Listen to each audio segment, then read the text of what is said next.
Thank you all. It's good to be back.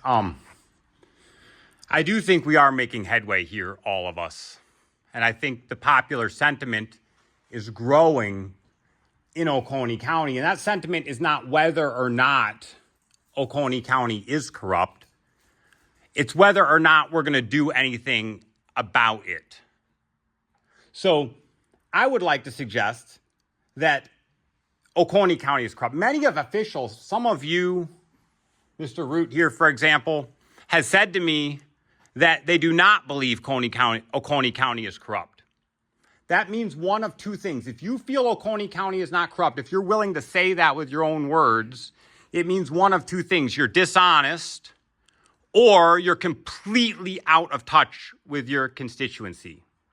Completely out of touch with your constituency. This is a small subset of your constituency. The people that are worried about being targeted because they speak out are the oppressed. David Hammond here, what a brave man. He's one of the few, but there are many more like him who are not as brave as him that have been persecuted by this county in a similar way. I would like to suggest that Oconee County is divided into groups before anything even happens. And some of those groups are presumed guilty until proven innocent. You know, David Hammond said something the other day, the biggest mistake this place possibly made was treating me like one of them. Well, I'm glad they did. If I had to serve 40 days in jail due to a corrupt judge, then let it be, because it's going to give traction to this movement. We're going to prove the corruption of Oconee County, and it started with the Christmas miracle. On Christmas Eve at Chatuga River Lodge, Jason Alderman was arrested for disorderly conduct. I went down to the Chatuga Lodge. I watched the security video, and I'm here to tell you, wow. Jason assaults a man at a bar for no reason, apparently. A woman tries to get in the way. Jason pushes her out of the way. Then Jason Alderman approaches the man again. The man so articulately makes distance between them and makes distance gently. Approaches the man again, and the man appropriately strikes Jason Alderman. Jason Alderman is clearly very, very intoxicated at this point in the video.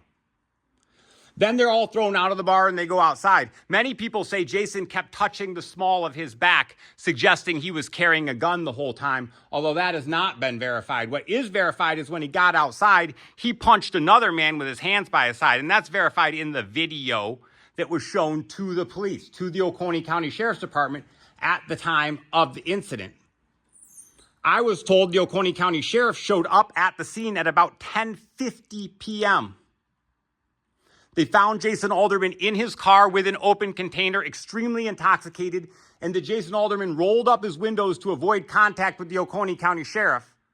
The Oconee County Sheriff then removed him from his car, and he was so drunk he couldn't even remove his identification from his wallet. I don't know about you, sir, but there's an Oconee County Sheriff. I think if I did that, you would have arrested me immediately for a drunk and disorderly conduct and a DUI.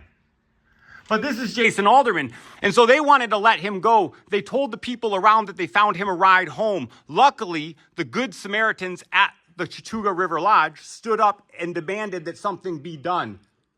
Jason was not arrested till about 1 a.m. For 2 hours, these constituents of yours had to argue with the Oconee County Sheriff's Department to do their jobs and arrest Jason Alderman. And when he was arrested for disorderly conduct. He apparently fought the police, resisted arrest, cussed out the police, kicked the back of the police car the whole way to the police station, and continued to cuss out the police.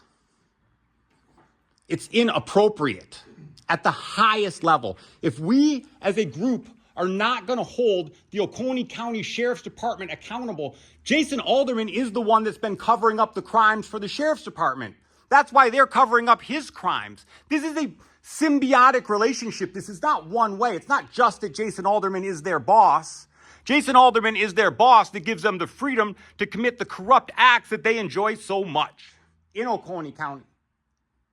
We need a proper investigation of what's going on in this county.